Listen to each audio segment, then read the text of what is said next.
On a note of being open and sharing, I wanted to give you a heads up that there will be a few people circulating around the meeting who are interested in conducting really mini interviews to capture the PAME experience. So I hope you can lend your voice and participate to that. Please stay connected, follow us on social media. Okay, now, so let's really begin the PAME conference with a special keynote. So first, I'd like to welcome and introduce my co-chair, Jeff Buchhalter, one of the founding forces behind PAME. Dr. Buchhalter is a child epilepsy specialist and a longtime advocate for SUDEP research, communication, and prevention. His dedication and leadership have been instrumental in shaping the work we're all part of today. So he'll begin this session with a special tribute to the CDC, whose commitment and collaboration have been vital to advancing our shared mission. And following Jeff's remarks, we're extremely honored to welcome our keynote speaker, Kevin Griffis. Kevin, I hope you're here somewhere. He's here. Kevin is the former director of communications for the Centers for Disease Control and Prevention, where he helped lead some of the nation's most visible and impactful public health campaigns. Kevin now serves as the Director of Media Relations and Public Affairs at the Center for Infectious Disease Research and Policy based here in Atlanta. Throughout his career, Kevin has worked at the intersection of science, communication, and behavior change, translating complex information into messages that inspire action. So today, he'll share his insights on crafting public health messages and campaigns that truly work. And he'll challenge us to think in bolder, more creative ways about how we communicate risk, prevention, and hope. So please join me in welcoming both Jeff and Kevin.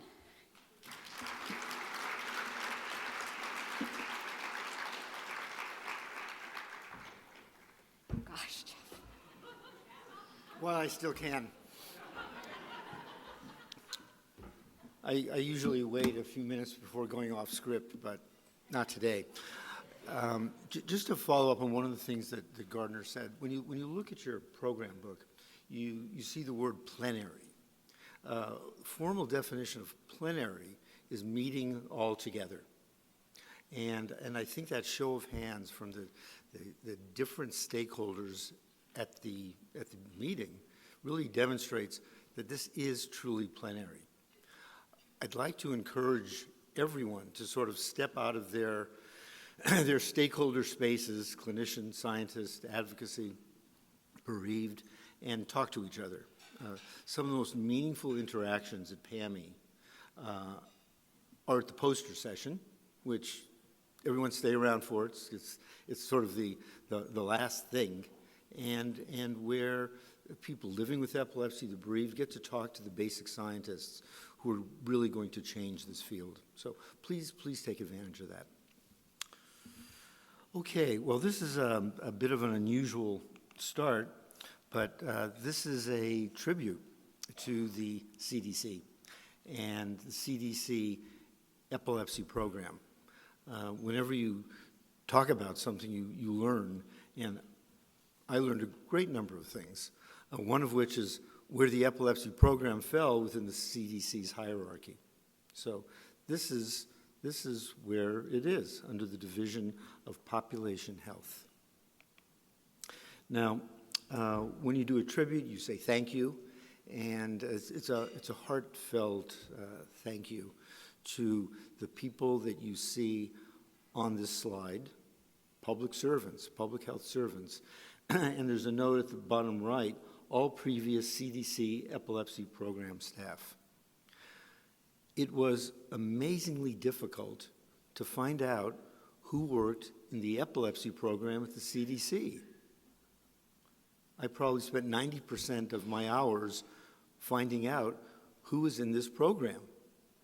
And although irritating, it was, I think, somewhat demonstrative of the reality that we are unaware of who works for us, or in this case, who worked for us.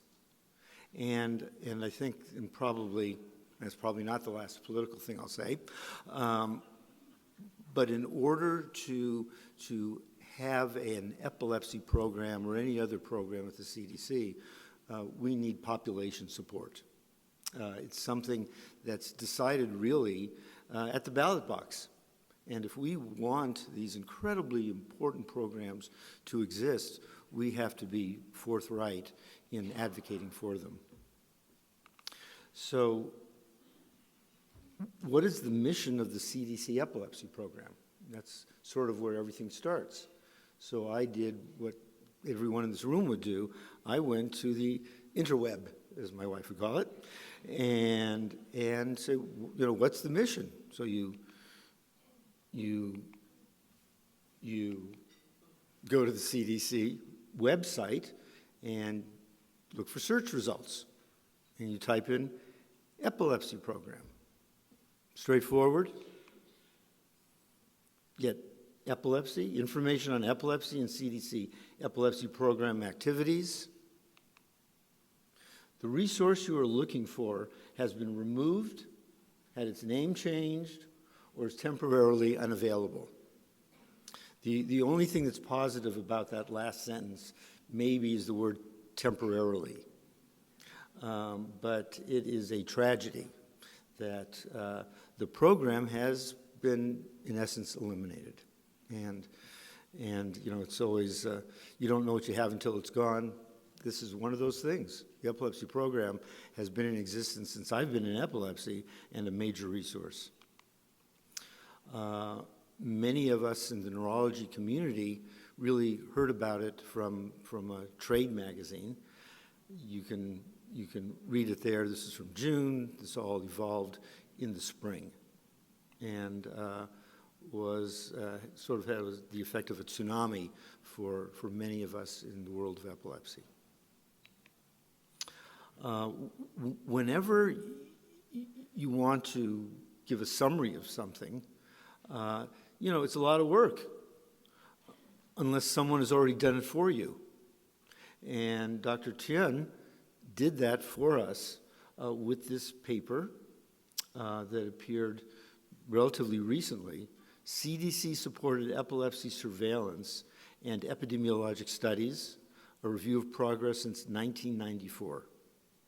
So this is available in the literature. It'll be in your slide set, and I suggest you give it a read. I'm not going to go through it page by page because that would be the whole day, but I want to give you some highlights.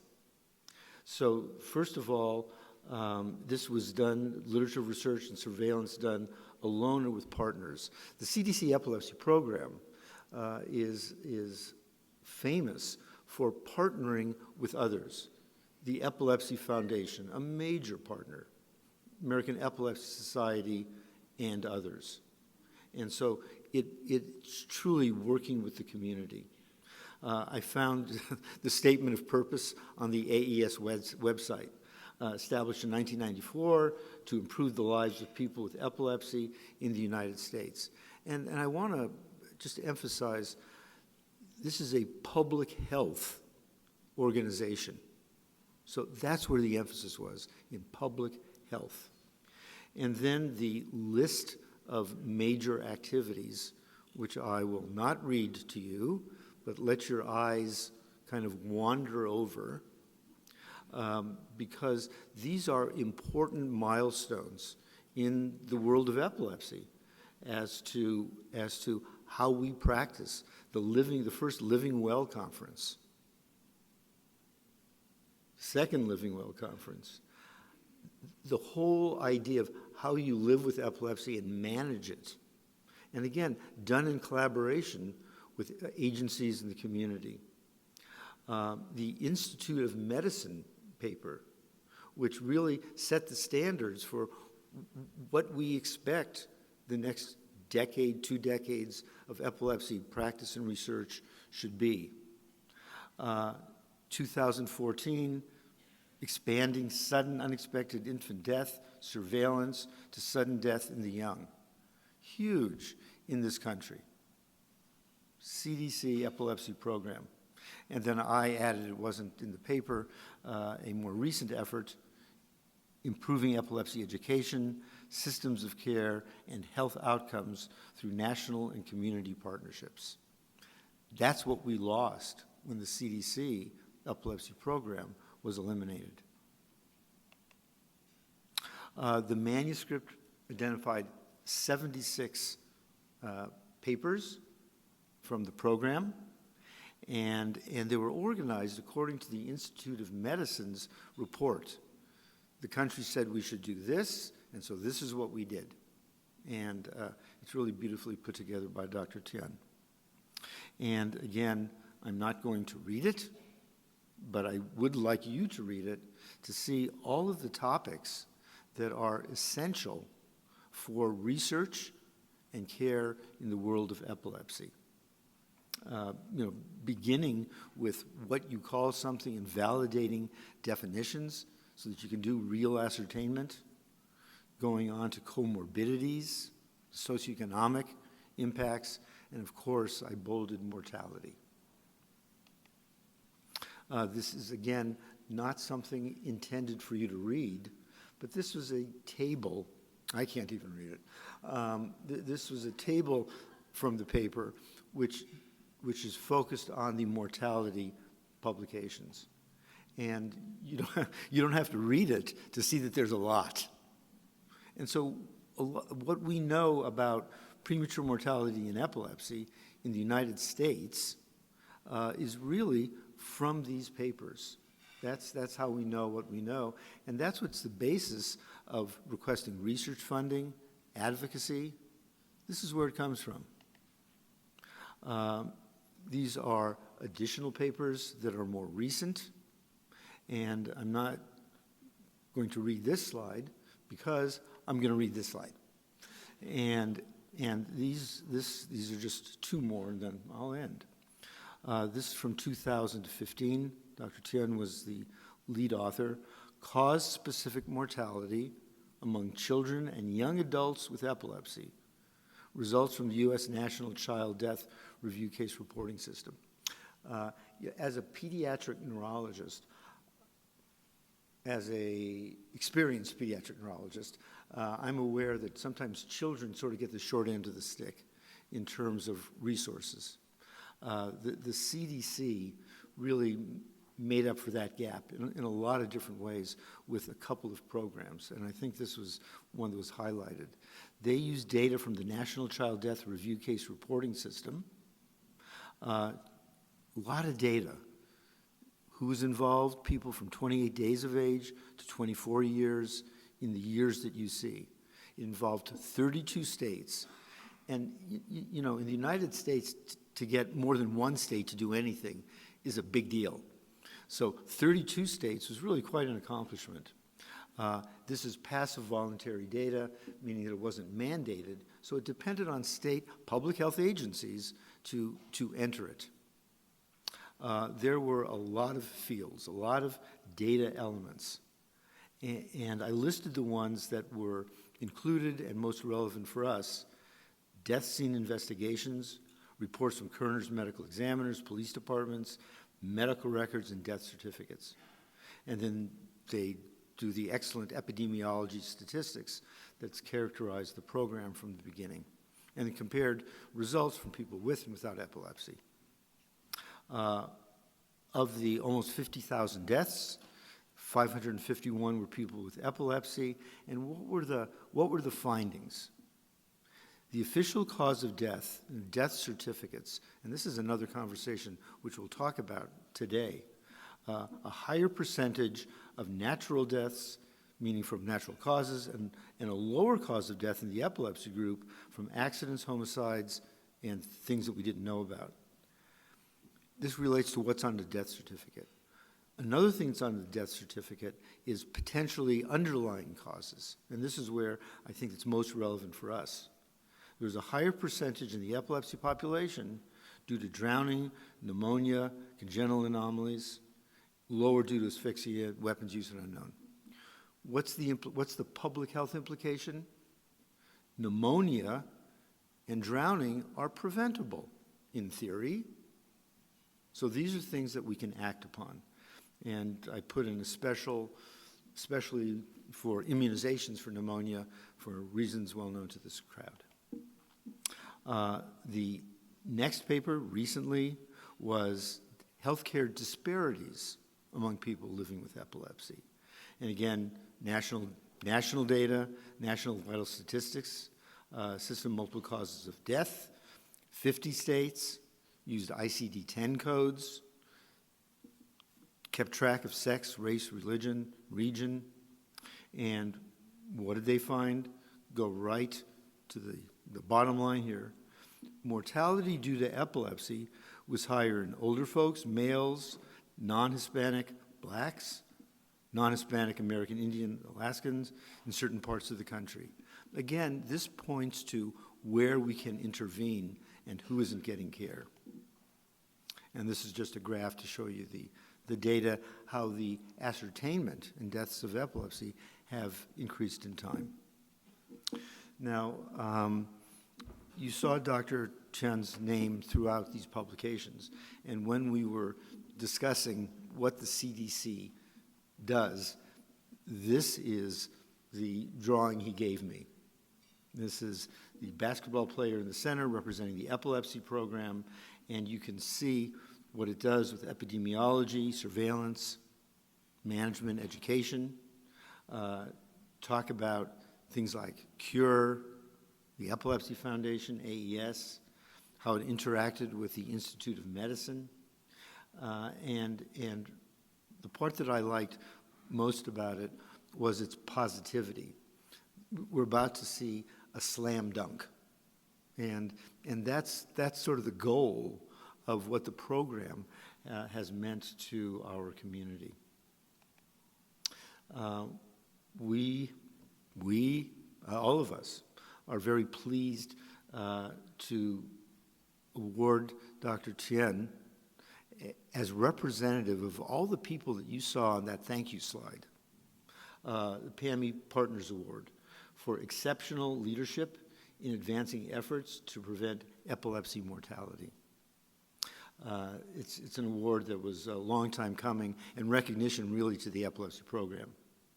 Again, I'm not going to read the slide, but just to say that Dr. Chen had a life in medicine before having another life in medicine when he came to the United States, obtaining a PhD, and joining the Epidemic Intelligence Service as an early member in 2011. This is the service that goes around the country and the world when epidemics occur to find out why. It's, I was going to say it's sort of like the CIA of the CDC, but that's probably not a good analogy.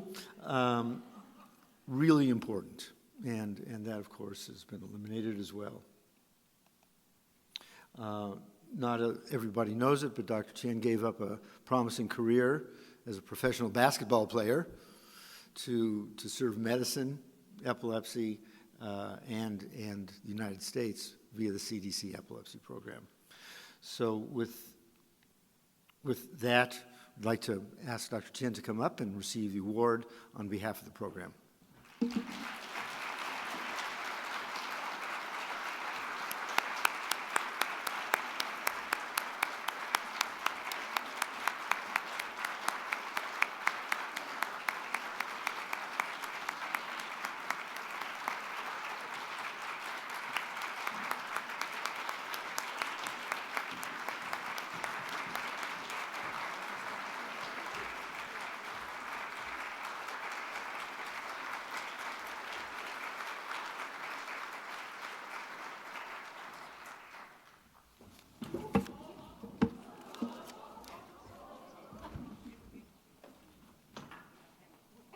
I'm fine.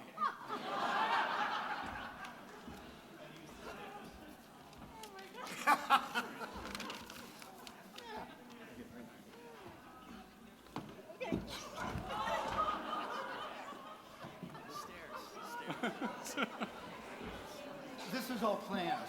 It's all part of the program.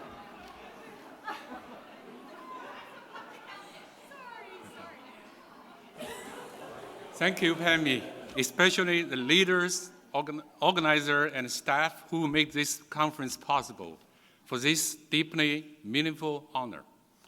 I am accepting it on behalf of the former CDC Epilepsy Program and many colleagues collaborators, and advocates whose dedication and partnership over the past decade make this contribution possible, including my own.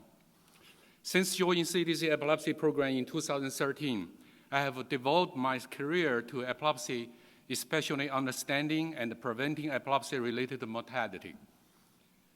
I have been privileged to work alongside extraordinary professionals whose dedication and compassion continue to advance this work. To the family who have lost children or other loved one to epilepsy, your loved one mattered. Their life have shaped research, care, and awareness in ways that will save others. Your courage has driven change, and I'm humbled to serve alongside you. As I leave this field, I live with deep pride and gratitude, knowing this vital work is in the hands of a dedicated community. Together, we have made a difference, and together, this community will continue to save life from the bottom of my life. Thank you.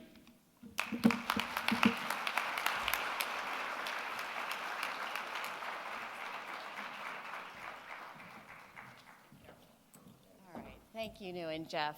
Kevin, do you want to come up here safely, maybe on the stairs over there? Coming up's easy. Well, we might need to get some stairs over here. All right.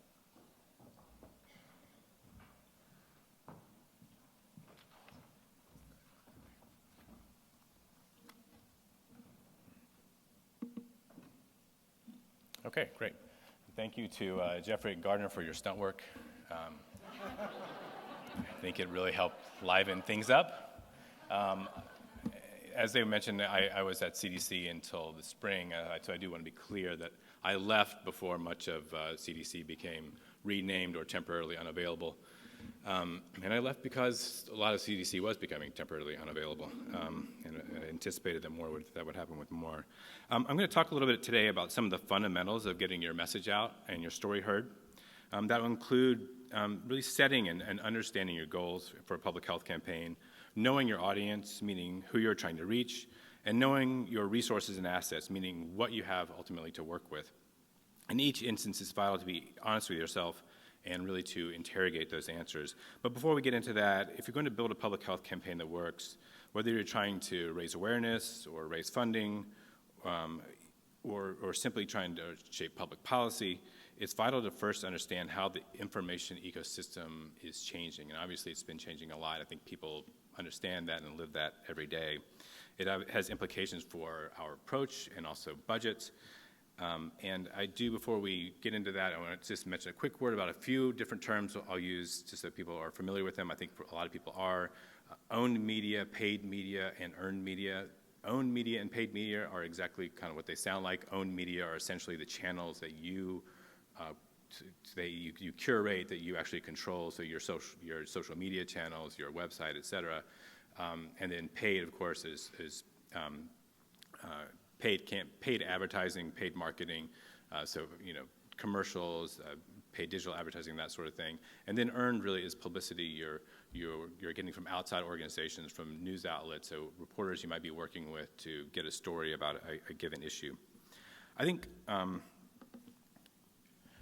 there's good news and bad news about how the information landscape is changing. The good news is there's probably never been more places available to tell your story, and it's never been easier to be able to target your audience with real precision. And precision means you can save money. You can reach them directly via social media through owned channels and paid advertising, through digital news outlets. There are traditional, obviously, outlets like that you can use for earned media, like print and TV and radio, as well as the rise of podcasts, which it seems like most people have now at this point. The bad news, and I think everyone understands that, it's more, the environment is much more complicated. I used to feel like it was great if I could get a story landed in the local newspaper or on the local television station or radio show, but now a lot of those are just simply gone, and so it's a more complicated environment, as I think people understand. There has been an explosion of digital platforms and sort of niche audiences, the decline of broad, centralized mass media reach, Audiences are now split across streaming, podcasts, influencers, and micro-communities. And that means for campaigns that really have any ambition at all to reach the public, it requires multi-channel, multi-format strategies to reach people. So let's just talk for a minute about how the decline of centralized media evidences itself and the implications for how we have to evolve our thinking about public health campaigns. Overall, about half of U.S. adults now say that at least sometimes they get their news from social media. That's been roughly stable over the last 5 years, and that ecosystem is designed to keep serving people what they want. As sort of an algorithmic seal that's can be sometimes hard to break. 38% of U.S. adults say they regularly get their news from Facebook, and about the same number from YouTube. And we've seen YouTube gaining on Facebook as a source of news over the last 5 years. Smaller shares of Americans regularly get their news from Instagram, about 20%, about the same percentage from TikTok, and X has actually been declining over the last 5 years. It's now down to around 12%. And I think the overall number of people who get their information from Facebook has basically been flat for about 5 years. At the same time that we're seeing the fragmentation of media consumption, we're also witnessing the further consolidation of media ownership. And as ownership consolidates, programming shifts from the station level to the corporate or group level. And that means local managers lose authority to greenlight new shows. These sort of corporate hub newsrooms or centralized programming teams begin producing content for dozens of stations as opposed to having these sort of hyper-localized stations that are covering just one community. And stations share more uniform newscasts and graphic packages and editorial priorities.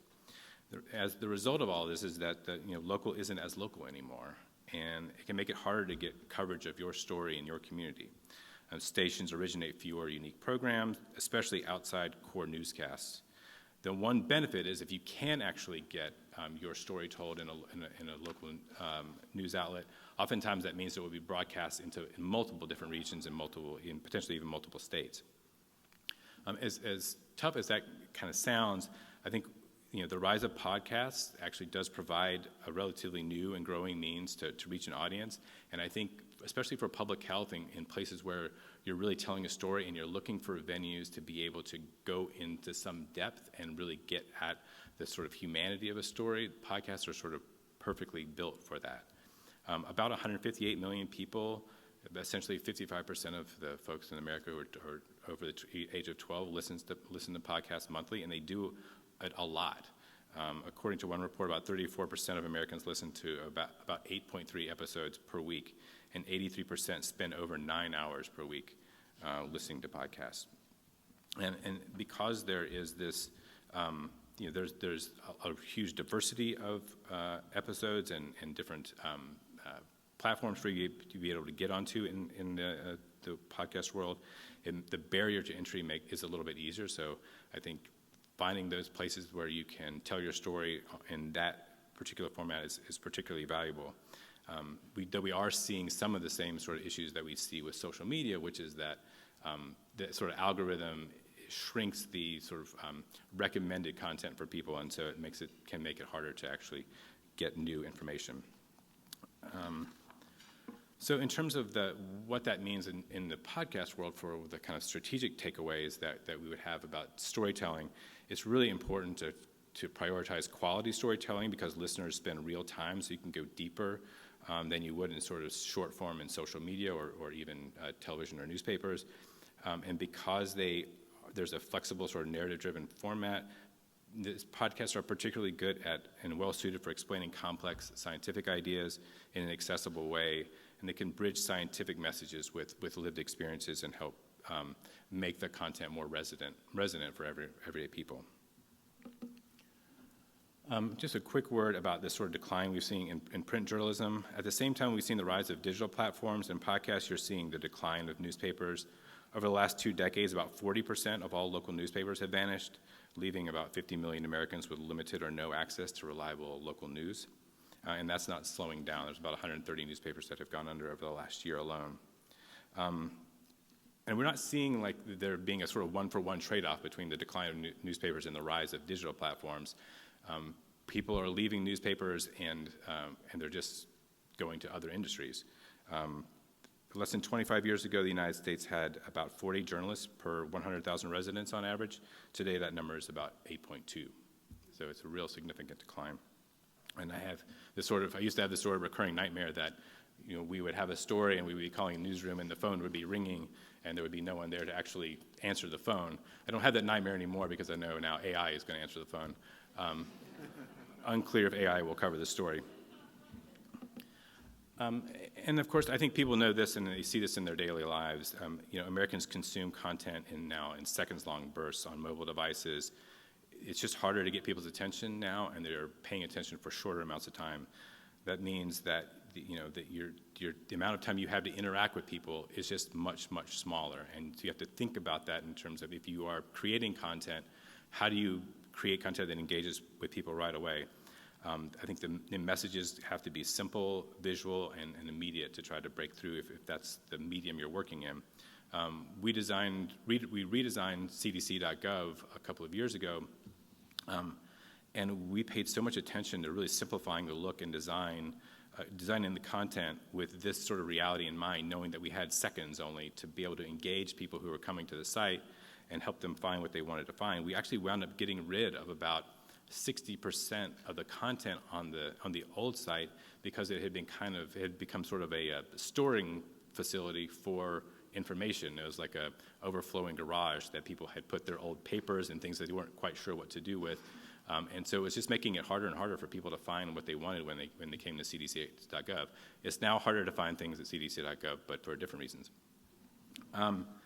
So I'm going to talk a little bit about what goes into making a good public health campaign. One, you've got to know your goals.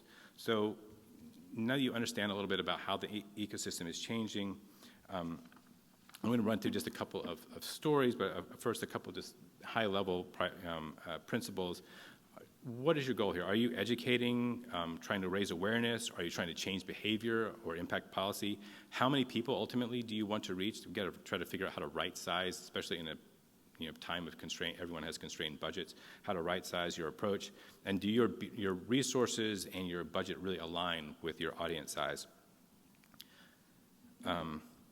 Knowing your audience, who are you trying to reach, and does that really align with your goals? How do they consume media and information, and what motivates them to act or engage?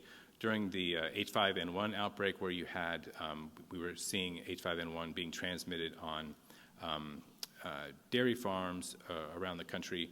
One of the things that we were trying to figure out is how do we just help a group of workers who we believe that may have been the sort of vector bringing the H5N1 to the various farms. How do we help them understand how they can protect themselves and also protect other farms and prevent transmission from farm to farm, knowing that a lot of the workers went in between farms in a given radius.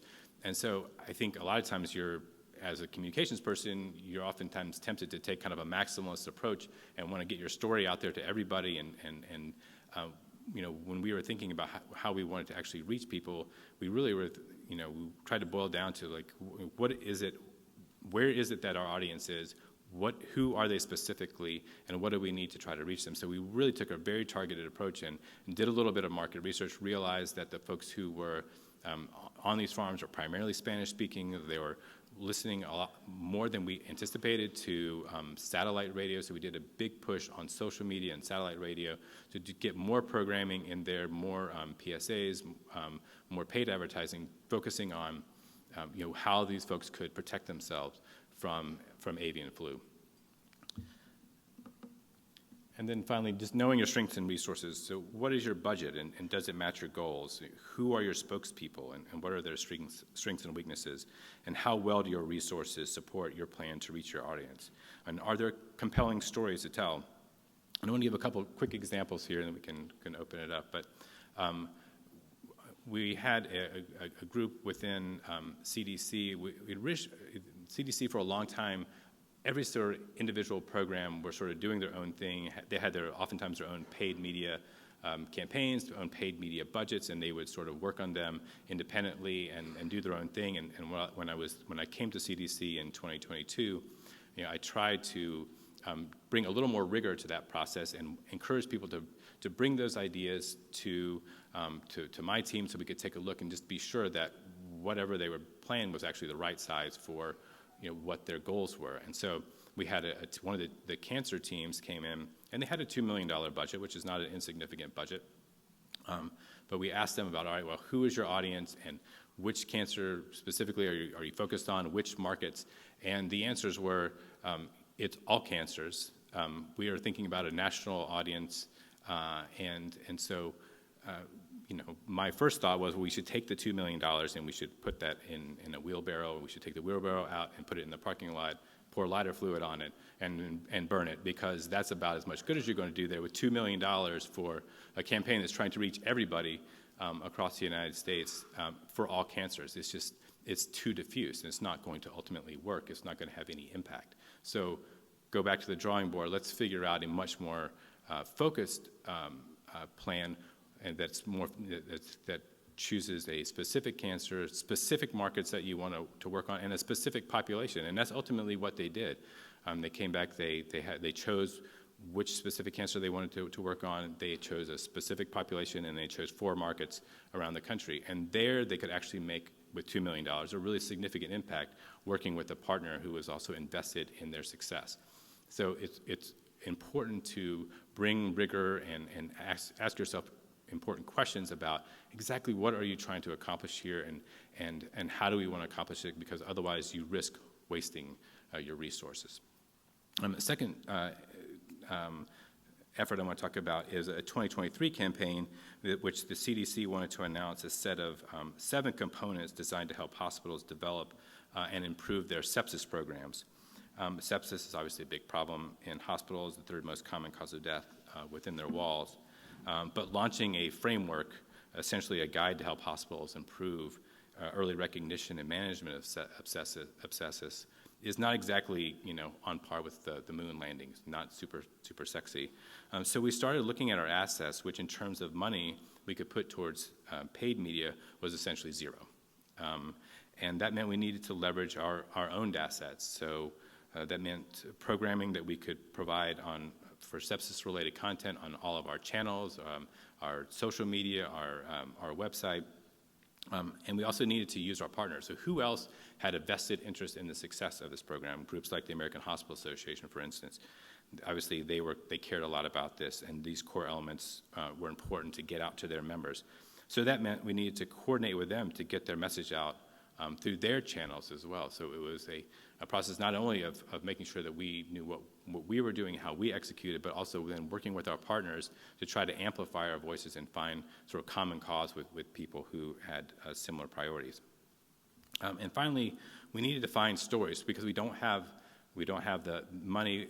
We need to be creative about thinking about how do we tell stories about people who have had experience with sepsis. And so I at one point had worked with Jake Tapper's wife, Jen, and I knew that his daughter, Alice, had actually been in the hospital and had developed sepsis and nearly died from it.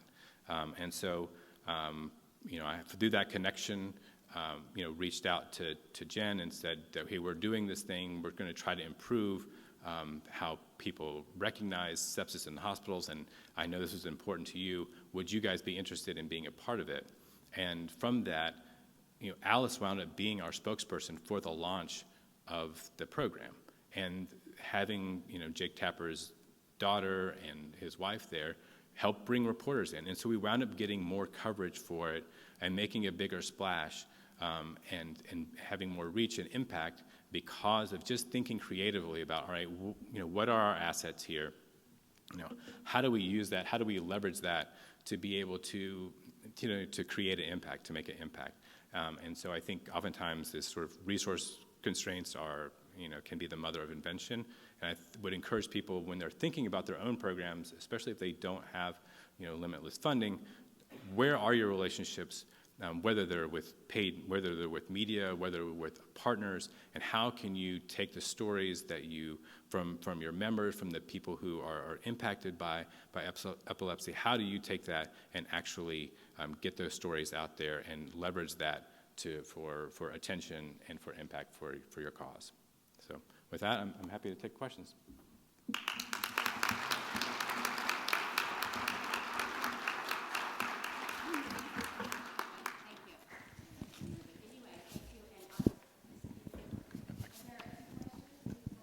questions. Allison's walking around with the mic.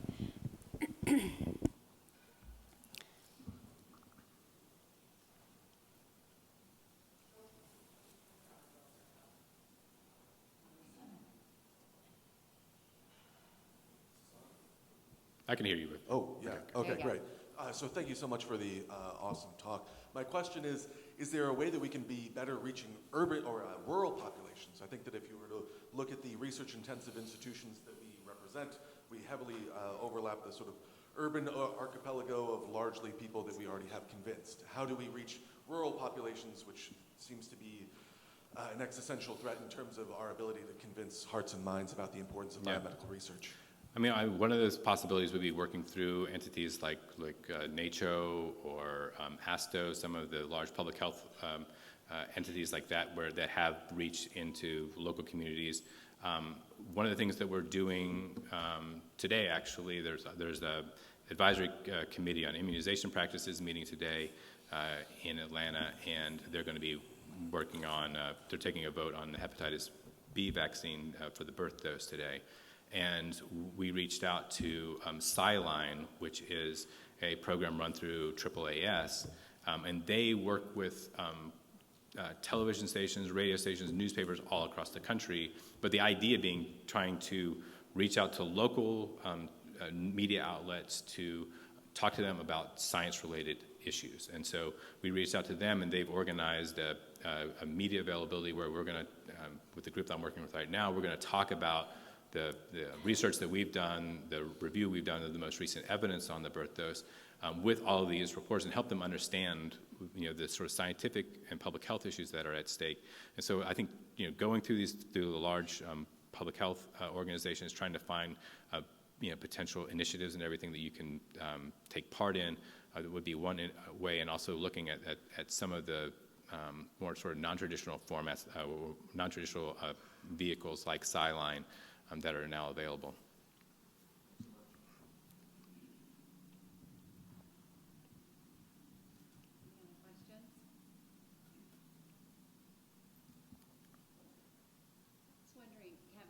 Just talk a little bit about story, and we've got a lot of different kinds of stories here, and maybe how you sort of knit those together. Is there a secret sauce there? I don't think there's a secret sauce other than taking the time to mine that vein, and taking the time to develop relationships with the people in your organizations who have those stories or their family members, and making sure that you're getting to the point where they're comfortable with talking about them, and doing the work on the front end to help them do the best job that they can do to tell their stories. All of us know our own stories, know the stories of our family members, our loved ones incredibly well, and we oftentimes don't think about how they sound to the people who aren't as familiar with them. So I think having folks who aren't as familiar with it, working through that with them so they can help them refine their own storytelling process is really important, so they can be as impactful as possible when they do that. But I think you're talking about a really competitive media environment, and I think really one of the ways that you can break through is having these compelling stories. And the members of this organization, they have access to that, and they have so many stories that they can tell. And I think that's one way to help elevate the importance and the profile. Yeah, thanks. I think that's really helpful, and especially your hopeful comment earlier about podcast rise. I thought that was an interesting one for our community. Yeah. One more question here. Yeah. Hi, Rosalind Bacard from MIT and Empatica. Thank you for your leadership in tackling these important issues. One of the things I wonder about is the numbers. As Gardner knows, like in 2014, the Thurman paper and with Hesdorfer and French, talked about SUDEP being number 2 cause of years of potential life loss of all neurological disorders. And then other work showed, that maybe only less than a quarter of coroner reports were attributing the deaths in epilepsy appropriately. Is anybody working on updating the numbers so that, because it looks like deaths from epilepsy might be number one of years of potential life loss of all neurological disorders. And that could help with public news and information and awareness and getting, more work done. I don't know the answer to that question, honestly. I think like this time in particular, especially with the federal public health agencies, is really challenging, and there is real chaos there, and so I think it's hard to make a lot of progress right now on these sort of blocking and tackling sort of issues that are important. So I don't know that I have a great answer for that, honestly.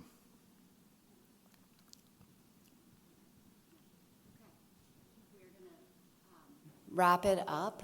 And thank you very much, Kevin, for your leadership at the CDC and being here today. Thank you.